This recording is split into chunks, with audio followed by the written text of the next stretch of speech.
Hello everyone, happy tracking channel sa inyong lahat dyan. Kamusta kayo, no? Kamusta? At ito, nakikita nyo, magandang panahon ngayon dito sa Subic. And for now, no, for this video ngayon. And para dito sa video ngayon, no, hanap tayo ng mga unit. At ito, makikita natin ito ngayon, mga bagong karga. Kagaya nito guys, nakikita nyo, may mga binababang mga unit. At dito sa loob guys, no, nakikita natin, naglilinis sila ng mga unit. Inaayos nila yan dahil nga guys, mayroong inspection ngayon ng ecology. So kailangan malinis yung buong yarda. At yun, meron mas naging maganda yung napansin ko dito, medyo mas maliwalas no. Nakita ko tong mga naka-display niyang truck dito. Especially itong Euro 5 na 10-wheeler wing ba na ganito. Actually dalawa yan no. By the way nga pala guys, yung mga presyo niyan, tandaan nyo, may mga tago 2.9, 3.1, 2.7. Depende yun guys sa kondisyon at depende yun guys sa transmission no.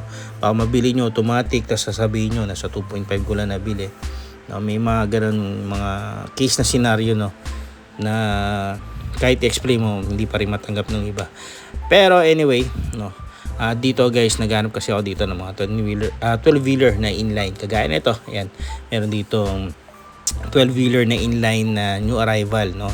Medyo mas natipuan ko to dahil nga guys, new arrival siya.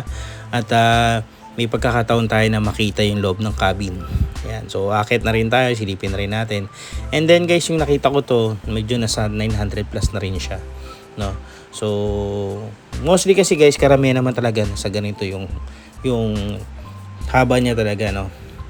Yung sa iba, kung mapapansin nyo, may tagti 300 plus. Yun guys, hindi ako nagkakamali. Sa akin lang, no? Sa aking speculation lang. Umikot na yun. No? Lalo kung ganitong condition, tapos makikita nyo 300. No? Napaka-obvious naman yun. Sa instinct mo yun, isipin mo sa 300 lang. Tapos ganito yung itsura ng unit. No? Siyempre, isipin mo agad na, umikot na to. Mas maniniwala lang ako guys kapag mga nasa 300 plus siya o 400.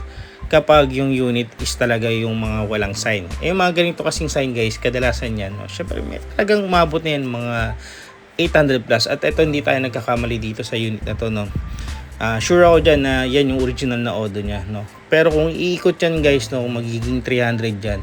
Tapos ganito klase ng kondisyon niya, mas sure ako dyan guys na umikot na yan, na nag-1 million na yan at nag-reset na. At meron din dito guys na 6WF na CRDI na 12-wheeler wing van. At maraming salamat sa inyo sa ating panonood. Happy tracking channel everyone. Thank you. Bye-bye and God bless.